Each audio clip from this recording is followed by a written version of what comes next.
Hello everyone, welcome to my channel. Tonight is something different and I just figured why not be an expression of me, you know?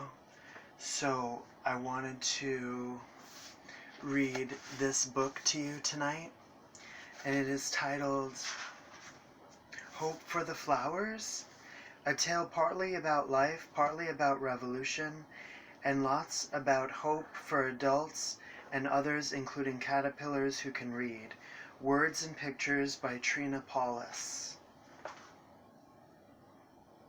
Okay. This is Hope for the Flowers. Let me see.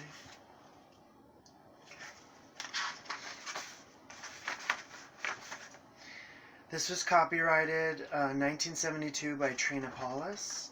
All rights reserved. No part of this book may be reproduced or transmitted in any form or by any means, electronic or mechanical, including photocopying.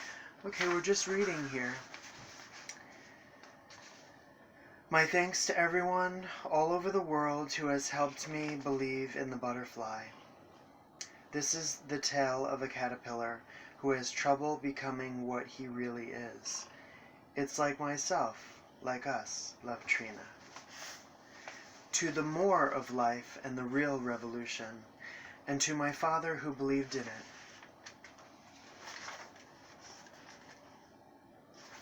Okay. This is story time with Miss Glittah. Chapter 1. Once upon a time, a tiny striped caterpillar burst from the egg, which had been home for so long. "Hello, world," he said. "It sure is bright out here in the sun." "I'm hungry," he thought, and straightway began to eat the leaf he was born on. And he ate another leaf, and another leaf, and another, and got bigger and bigger and bigger.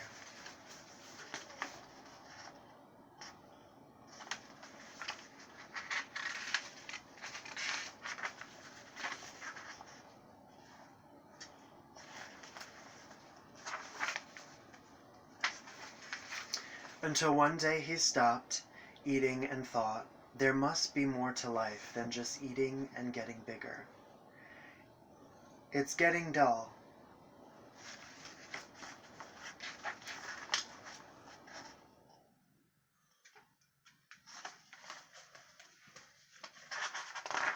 So Stripe crawled down from the family tree, which had shaded and fed him. He was seeking more.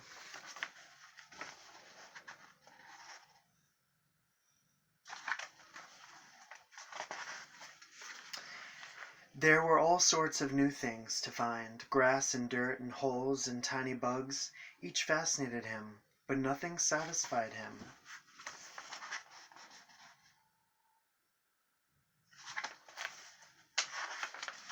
When he came across some other crawlers like himself, he was especially excited. But they were so busy eating they had no time to talk, just as Stripe had been. They don't know any more about life than I do, he sighed.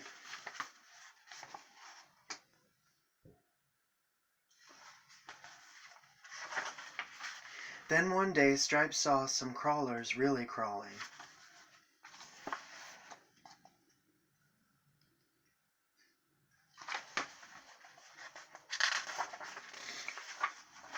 He looked around for their goal and saw a great column rising high into the air. When he joined them, he discovered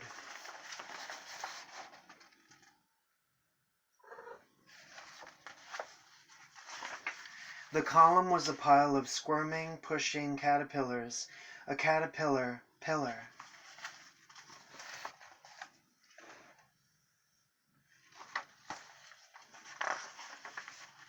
Full of agitation, Stripe asked a fellow crawler, "Do you know what's happening?"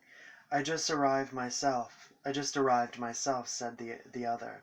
Nobody has time to explain. They're so busy trying to get wherever they're going up there. But what's at the top? Continued Stripe. No one knows that either, but it must be awfully good because everybody's rushing there. Goodbye. I've no more time. He plunged into the pile.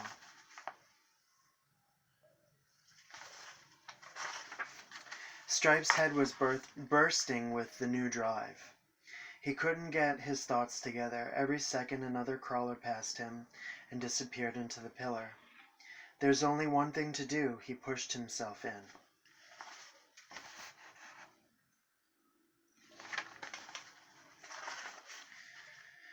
Chapter 2. The first moments on the pile were a shock. Stripe was pushed and kicked and stepped on from every direction. It was a climb or be climbed. It was climb or be climbed.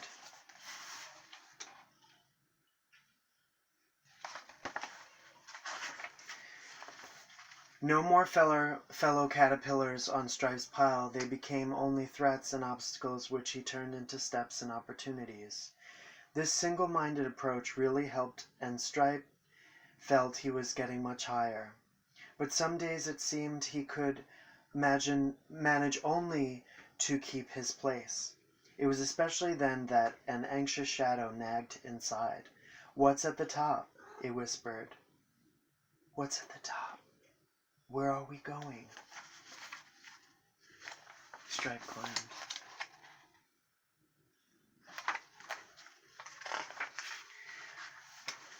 On one exasperated day, Stripe couldn't stand it any longer and actually yelled back. This is Weebit. I don't know. There's no time to think about it. A yellow caterpillar he was crawling over gasped. What did you say? I was just talking to myself, Stripe mumbled. It really isn't important.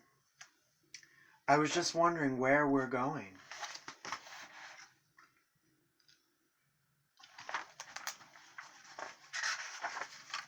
You know, Yellow said, I was wondering that myself, but since there's no way to find out, I decided it wasn't important.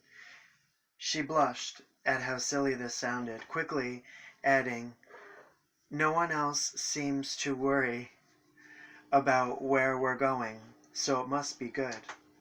But she blushed again. How far are we from the top?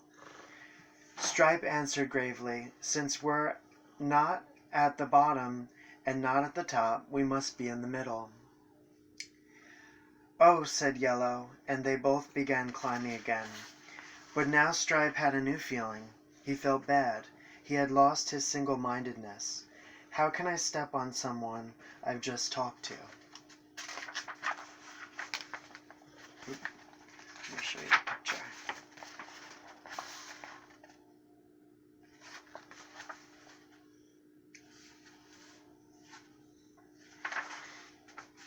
Stripe avoided Yellow as much as possible, but one day there she was, blocking the only way up. Well, I guess it's you or me, he said, and stepped squarely on her head. Something in the way. Yellow looked at him, made him feel just awful about himself. Like no matter what is up there, it just isn't worth it.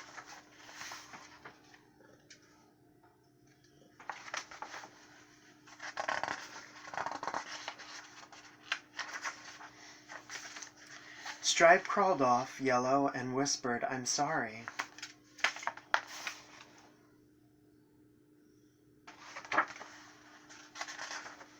And Yellow began to cry. I could stand this life, hoping in what was ahead, until I met you talking to yourself that day. Since then, my heart just hasn't been in it. But I don't know what to do.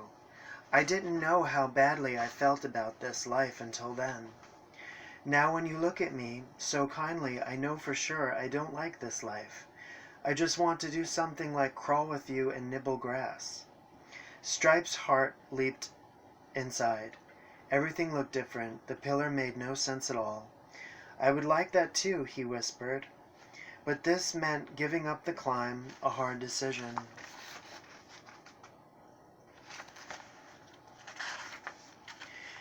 Yellow, dear, maybe we're close to the top. Maybe if we help each other we can get there quickly.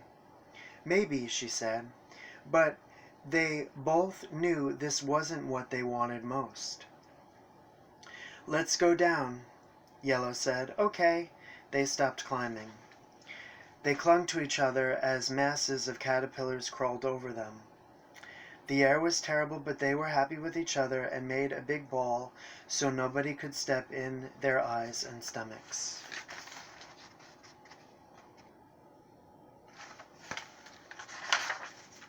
They did nothing at all for what seemed a long time. Suddenly they didn't feel anything crawling over them. They unrolled and opened their eyes. They were at the side of the caterpillar pillar.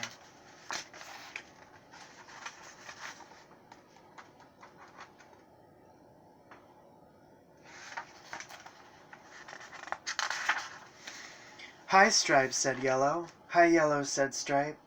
And they crawled off into some fresh green grass to eat and take a nap. Aw.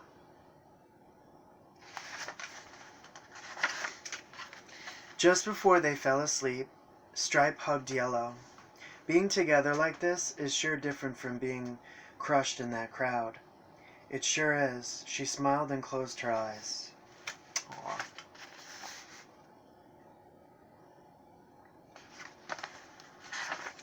Chapter 3.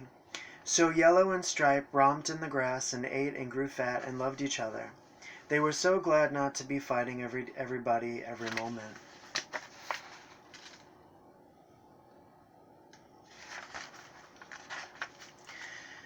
It was like heaven for a while, but as time passed, even hugging each other seemed a little boring. Each knew every hair of the other. Stripe couldn't help wondering, there must be still more to life.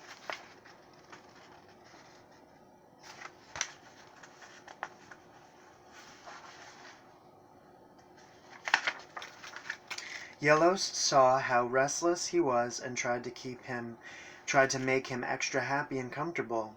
Just think how much better this is than that awful mess we left, she said. But we don't know what's at the top, he answered. Maybe we're wrong to come down. Maybe now that we've rested, the two of us could make it up to the top.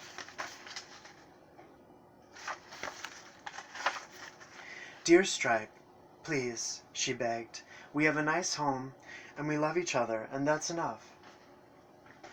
It's so much more than all those lonely climbers have. She was so sure Stripe let her convince him, but only for a while.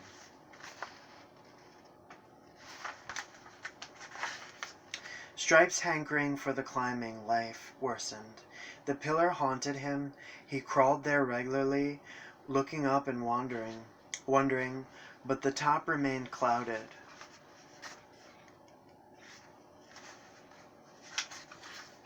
One day at the pillar, 3 thuds startled Stripe. 3 big caterpillars had fallen from some place and smashed.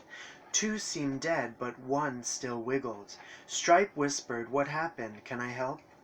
He made out just a few words. "The top, they'll see. Butterflies alone." The caterpillar died. Aww.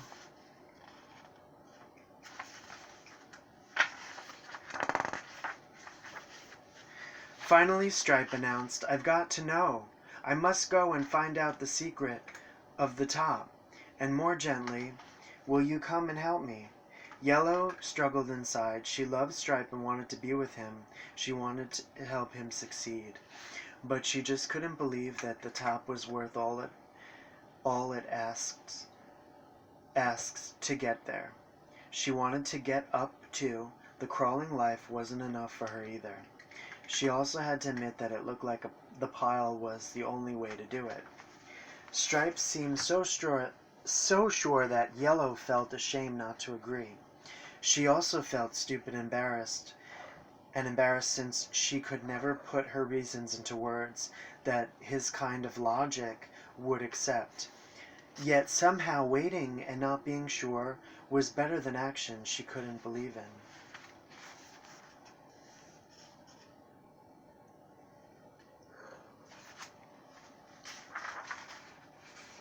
She couldn't explain, she couldn't prove anything, but for all her love, she couldn't go with Stripe. She knew climbing was the wrong way to get high. No, she said, heartsick, and Stripe left her for his climb.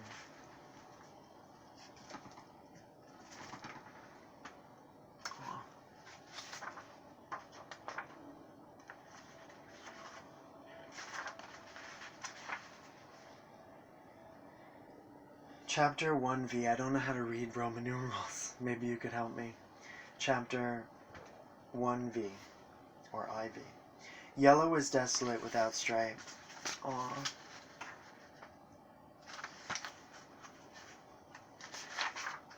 She crawled daily to the pile, looking for him, and returned home at night, sad but half relieved that she never saw him. Even she feared she might plunge after him, knowing that she shouldn't. She felt like doing something, anything, rather than this uncertain waiting. What in the world do I really want, she sighed. It seems different every few minutes, but I know there must be more. Finally she became numb and wandered away from everything familiar.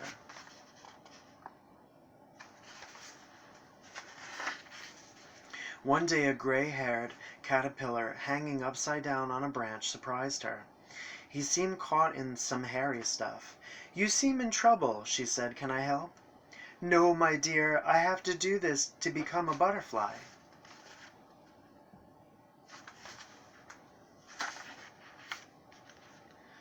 Her whole insides leaped. Butterfly, that word, she thought. "Tell me, sir, what is a butterfly?" "It's what you are meant to become. It flies with beautiful wings and joins the earth to heaven. It drinks only nectar from the flowers and carries the seeds of love from one flower to another. Without butterflies, the world would soon have few flowers."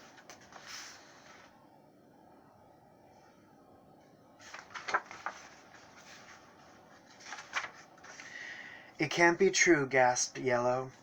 "How can I believe there's a butterfly inside you or me when all I see is a fuzzy worm?"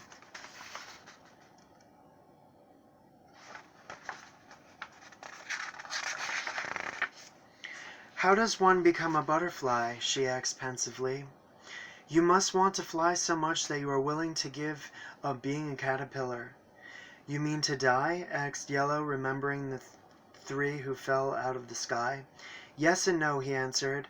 What looks like you will die, but what's really you will still live. Life is changed, not taken away. Isn't that different from those who die without ever becoming butterflies?"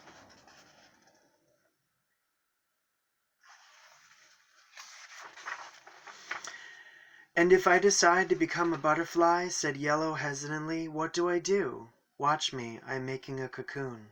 It looks like I'm hiding, I know, but a cocoon is no escape. It's an in-between house where the change takes place. It's a big step since you can never return to caterpillar life during the change. It will seem to you or to anyone who might peek that nothing is happening, but the butterfly is already becoming. It just takes time." I'm going to stop here because I don't know how much it's going to record.